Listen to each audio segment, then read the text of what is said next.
Welcome back after the break. और आज हम सुबह से बात कर रहे हैं कराची के हवाले से कि कराची में क्या कुछ हो रहा है, तो फिर मैंने कहा चले सेगमेंट पे भी बात कर लेते हैं ना कराची से रिलेटेड। तो कराची की सियासत और शहरी मसाइल एक बार फिर से आप ये कहें कि सामने आ रहे हैं। मेयर कराची मुर्तज़ा वहाब ने बारिश के बाद पैदा होने वाली सूरत हाल को मनफी प्रोपेगेंडा कहा है और ये दावा किया है कि शहर में 300 मिलीमीटर बारिश के बावजूद हालात काबू में रहे हैं। और दूसरी तरफ अमीर जमात इस्लामी कराची मनम जफर ने ये इंकशाफ किया है कि गुज़श्ता माली साल के दौरान जमात इस्लामी की ज़ेर इंतज़ाम आप ये कहें कि मतलब आप ये कहें कि टैक्स की मद में औसतन माहाना 90 करोड़ 76 लाख रुपए वसूल हुए हैं और इस रकम में तकरीबन 70 करोड़ 34 लाख रुपए सिर्फ मुलाजमीन की तनख्वाहों पर खर्च किए गए हैं। ऐसे में आवाम ये सोचने पर अब मजबूर हो गई है कि वसाइल के ज़िया और मनसूबों की ताख़ीर की जिम्मेदारी फिर किस पर आयद होती है। क्या ये सिर्फ बल्दिया का मसला है या फिर सूबाई हुकूमत भी इसमें बराबर की शरीक होती है? बिल्कुल ऐसी इसी हवाले से मेयर कराची मुर्तज़ा वहाब क्या कहते हैं, पहले उनको सुनते हैं, फिर प्रोग्राम में अपने गेस्ट का इंट्रो करवा।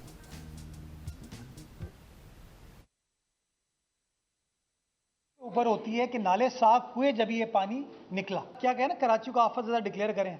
मैं देखता हूँ फेडरल गवर्नमेंट करती है कि नहीं करती। तवक्को से ज़्यादा बारिश हुई, कैपेसिटी से ज़्यादा बारिश हुई। हर महीने जो जमात इस्लामी के टाउन है 9, उनको सिंध हुकूमत OGT की मद में 1 अरब रुपए देती है। नेगेटिव बातें करने का कोई फ़ायदा नहीं।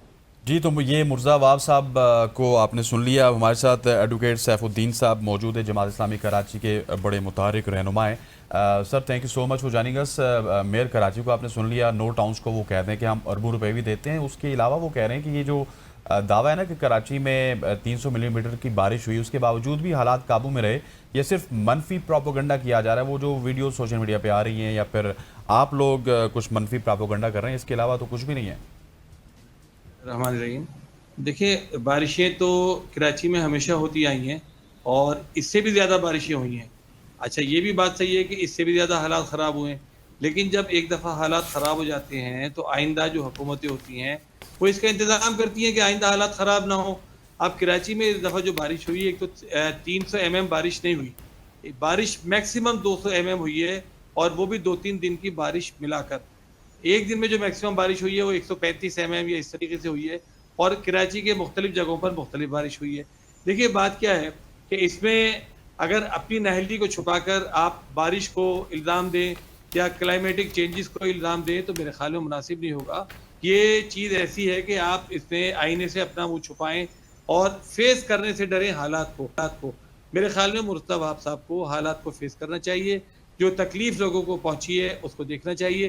देखिए, कराची में बारिशें होने से पहले मैंने पूरी कराची के नालों का दौरा किया था और मैंने उसकी वीडियोस भी शेयर की थी सबके साथ, और मैंने जितने भी मुतल्लिका लोग हैं उनको भी ये बात पहुंचाई थी कि कराची के नाले साफ़ नहीं हुए।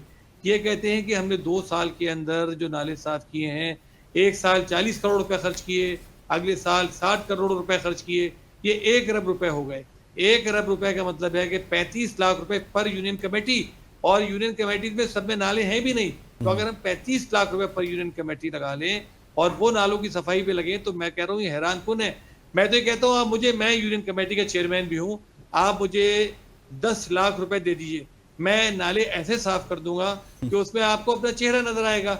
लेकिन इस तरीके से बिला जवाज मतलब इल्जाम तराशी करना, उन्होंने नया धंधा ये शुरू किया कि बजाय इसके कि इसको एक्सेप्ट करते, प्रेस कॉन्फ्रेंस करके जमात इस्लामी के चेयरमैनों पर, जमात इस्लामी के टाउन्स पर इल्ज़ाम लगाना शुरू कर दिया कि साहब इनको हमने 27 अरब रुपए दिए हैं 2 सालों के अंदर और 1 अरब रुपए माहाना हम इनको देते हैं।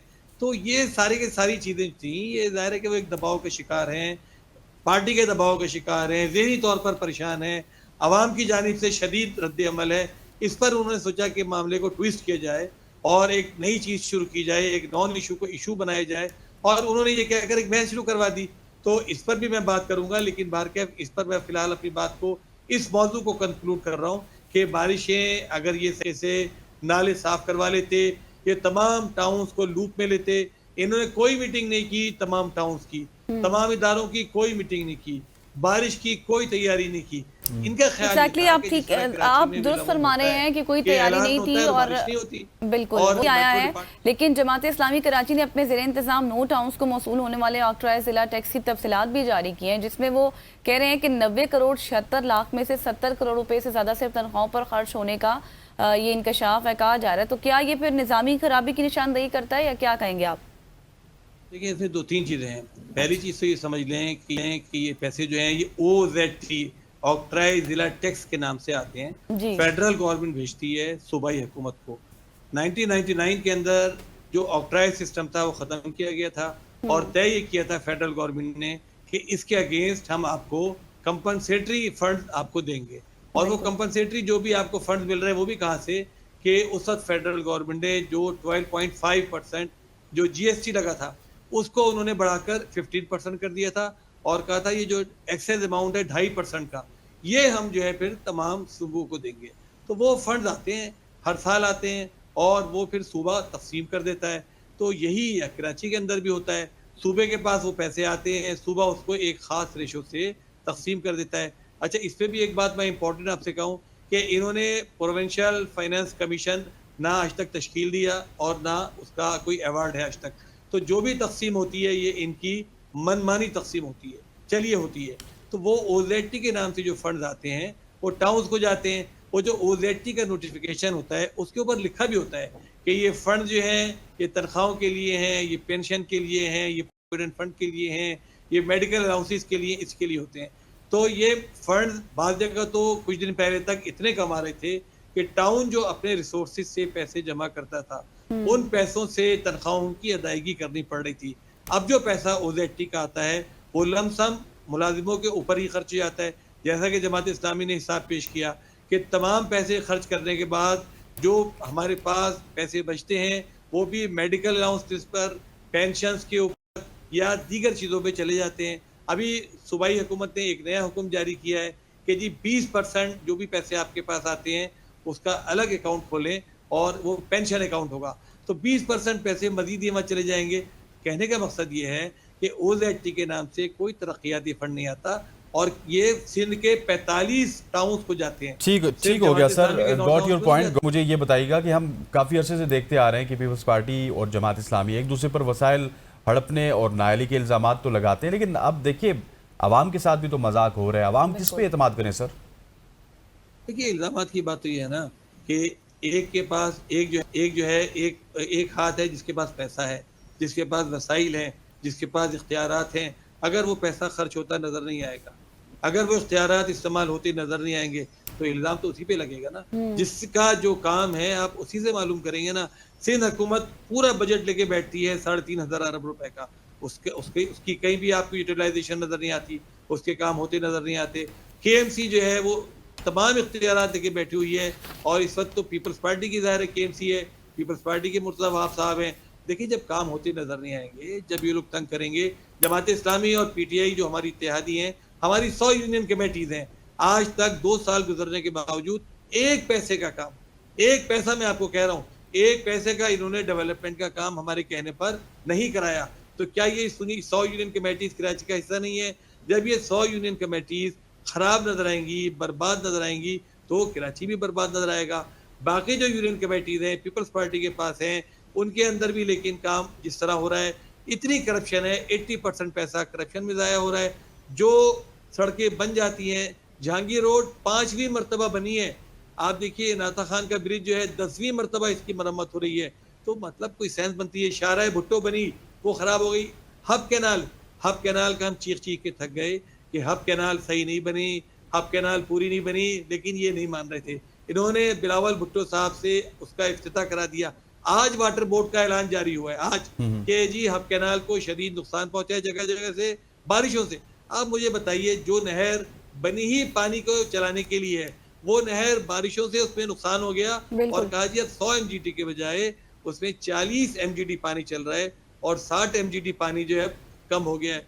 तो जिस नहर का मैंने खुद वहां जाकर उसकी वीडियोस बनाई और कौम को दिखाया कि देखें ये नहर टेस्टिंग के बिल्कुल दौरान आप दो दुरुस्त मरतबा फरमा रहे हैं, टूटी। लेकिन नहर यहाँ पर एक incomplete चीज क्लियर है। कीजिएगा सर कि अब जो बारिश के बाद हम देख रहे हैं, हमेशा ही ऐसे होता है, हर साल ऐसे होता है कि बारिश के बाद जो शहर डूब जाता है, इससे फिर क्या सिर्फ हम मकामी हुकूमत को ही उसको जिम्मेदार ठहराएं या फिर सूबाई हुकूमत की भी कुछ जिम्मेदारियां हैं? 100% सूबाई हुकूमत की नाकामी क्यों नहीं है? सूबाई हुकूमत सारा पैसा लेके बैठी हुई है, सारा बजट लेके बैठी हुई है, और अब तो एक ही पार्टी की केएमसी है ना, एक ही पार्टी की सिंध हुकूमत है। दोनों पार्टियां, मुर्तज़ा वहाब साहब सिंध हुकूमत के भी तर्जुमान है, मुर्तज़ा वहाब साहब बिलावल भुट्टो के भी स्पोक्स पर्सन है। तो भाई अब तो सब एक है ना, तो आप सिंध हुकूमत को कैसे नहीं इल्जाम देंगे? सूबाई वजीर बल्दियात के मातहत केएमसी भी आती है, वाटर बोर्ड भी आता है, सिंध सॉलिड वेस्ट मैनेजमेंट भी आता है, सारे इदारे आते हैं ना। इन्हीं के चेयरमैन अपने मुर्तज़ा वहाब साहब भी हैं। मुर्तज़ा वहाब साहब वाटर बोर्ड के चेयरमैन हैं और वो सिंध हुकूमत के तहत आता है। मुर्तज़ा वहाब साहब सिंध सॉलिड वेस्ट मैनेजमेंट के चेयरमैन हैं कराची रीजन के, और वो सूबाई हुकूमत के तहत आता है। तो जो भी मसाइल हैं उसमें सिंध हुकूमत बराबर की शरीक है। सिंध हुकूमत सब कुछ जानने के बावजूद, सब कुछ देखने के बावजूद कोई एक्शन लेने को तैयार नहीं है। इसके बजाय कराची के लोगों का मुंह छुड़ा रहे हैं। आप जाके किसी साफ सुथरी जगह पर खड़े हो जाते हैं, वहाँ वीडियो बनवाते हैं। मुर्तज़ा वहाब साहब को आपने देखा कि वो साफ सुथरे जूते चमकते हुए पहनकर और बिल्कुल नई पैंट शर्ट पहनकर 5 फुट ऊंची गाड़ी से उतरे और एक सड़क जो साफ सुथरी थी उसके किनारे एक नाली पर खड़े हुए, और वो वीडियो उन्होंने उस दिन शेयर की जिस दिन पूरा कराची डूबा हुआ था। सईद गनी साहब जो वजीर बल्दियात हैं कह रहे थे कि 14वीं की रात को अगर बारिश होगी तो पानी समंदर नहीं लेगा, लेकिन 14वीं की रात को तो बारिश नहीं हुई। बारिश तो 24वीं की रात को हुई, फिर भी पानी नहीं आई। तो ज्यादा बारिश, ज्यादा पानी 14वीं की रात, और फिर वो 40 मिलीमीटर बारिश होगी तो हमारे नाले कटर करेंगे, वरना नहीं करेंगे। देखिए अजीब किस्म के भोटे जवाबात हैं आपके। आप 17 साल से सूबाई हुकूमत के अंदर हैं, अब आपने केएमसी भी ले ली। इस दरमियान भी 17 साल में एक दफा इनका एमक्यूएम का मेयर आया था, उसने बेशक जितनी भी नाअहली का मुजाहरा किया, लेकिन बाकी तो सारा वक्त आपके पास केएमसी रही है ना, सारी डीएमसी आपके पास रही हैं, सूबाई हुकूमत के पास रही हैं। उसके बाद भी अगर आप काम ना कर सकें और कोई नए नित नए बहाने तराशें, कभी क्लाइमेटिक चेंज की बात करें, कभी आप कोई और बात करें, तो इससे मसला नहीं हल हुआ। कराची में क्लाइमेटिक चेंज का असर नहीं था, कराची में उस तरह बारिशें नहीं हुई, कराची में कोई क्लाउड बर्स्ट नहीं हुआ, कराची में नॉर्मल बारिश हुई है जो आमतौर से हर 1-2 साल 3 साल बाद होती है। उस बारिश में आपने तैयारी की थी, आपको साफ इस बात को मानना चाहिए, माफी मांगनी चाहिए। और ठीक हो गया sir, got your point. Advocate Saifuddin साहब मौजूद थे, नायब अमीर जमात इस्लामी कराची, जो कि कराची के मसाइल के हवाले से बात कर रहे थे। इस वक्त जो नोक जोक चल रही है जमात इस्लामी और पीपल्स पार्टी के दरमियान, उस हवाले से भी उन्होंने सैर-हासिल गुफ्तगू की। आपके वक्त का बहुत बहुत शुक्रिया। यहाँ पे वक्त हो जाता है एक शॉर्ट सी कमर्शियल ब्रेक का। ब्रेक लेते हैं, वापस आते हैं, हमारे साथ रहिएगा।